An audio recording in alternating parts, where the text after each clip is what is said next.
the Deputy Mission Director of the United States Agency for International Development, Sarah Worth, on Wednesday advised developing countries to start financing infrastructural development in their own local currencies rather than in the US dollar, since the cash flow for such projects is usually in local currency units.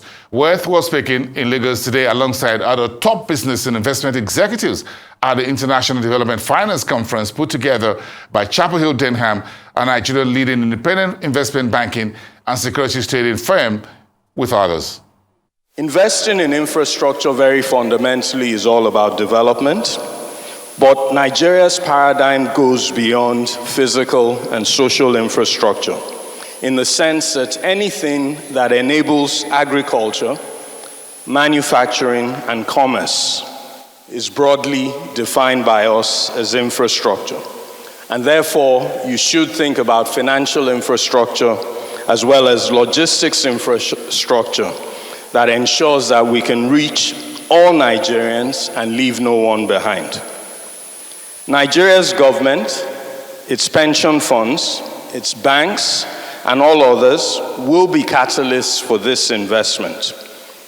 But our requirements are so large that whether we like it or not, we must succeed in attracting global institutional capital. And the United States dominates the global asset management industry. And that's why this conference is very, very important.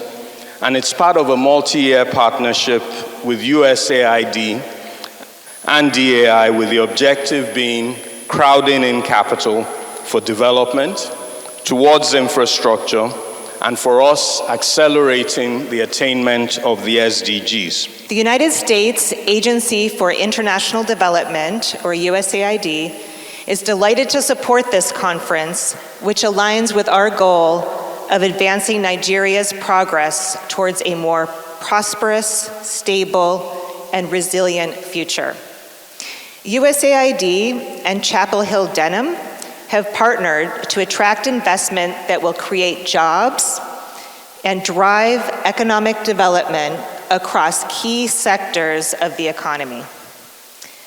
The World Bank recently estimated that Nigeria's aging infrastructure costs up to 4 percentage points of GDP growth annually. Infrastructure deficits, particularly unreliable power and poor roads, stifle economic activity and hinder competitiveness. Filling this gap will require over $3 trillion in the next 30 years, which exceeds the capacity of Nigeria's public sector. For this reason, it is critical to mobilize private sector investment. Infrastructure is a vital pathway to achieving development across every sector.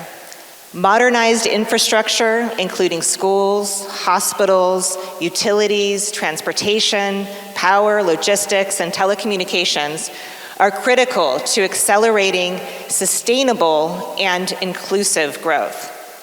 And we can only achieve this through large, long-term investments, which, when properly structured, can offer low-risk, predictable returns. Supporting infrastructure investment in developing countries is an important U.S. government priority. In 2022, President Biden and the G7 launched an exciting new initiative called the Partnership for Global Infrastructure Investment. This initiative focuses on key 4 pillars: climate and energy security, digital connectivity, global health security, and gender equality and equity. The objective is to mobilize $200 billion globally over the next 5 years through grants, financing, and private sector investment.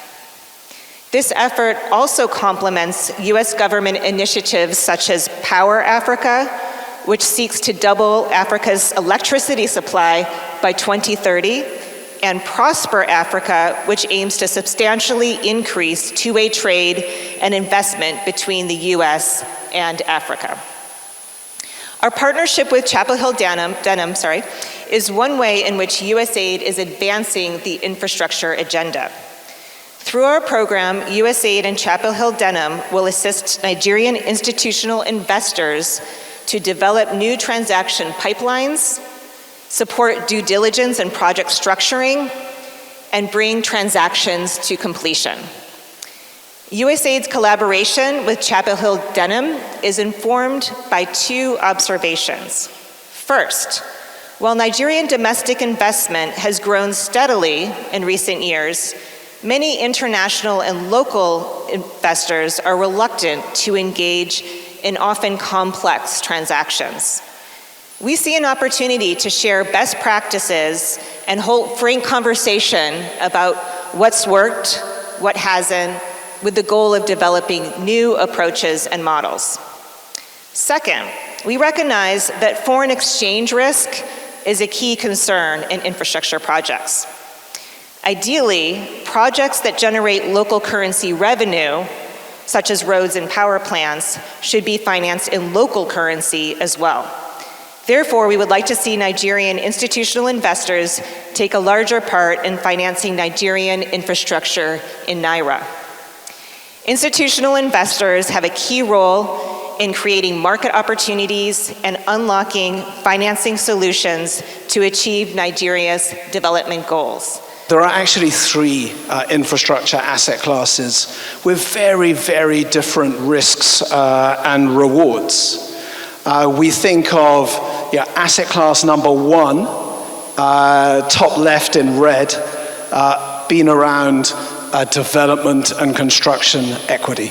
Asset class two being infrastructure debt. Asset class number three, operating infrastructure equity. I think we all understand the importance of delivering a return above inflation, particularly in the inflationary environment that we all sit in today.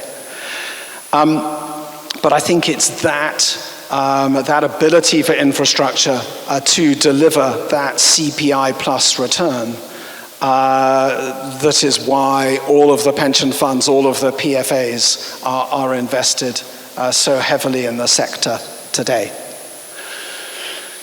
Before looking at some of the infrastructure data here in Nigeria, I just wanted to start by looking at some overall market data. And the overall market data here, looks at the growth of the corporate bond market on the left-hand side. And I think the growth rates are clear. Over the course of the last 7-8 years, we've seen that corporate bond market develop really very, very significantly. And whilst it's only 2 trillion or so of issuance today, the growth that it's seen over that time period has really been very, very substantial. That market is alive and well, and large corporate issuers, large state issuers, have the ability to go tap that market for hundreds of billions of naira.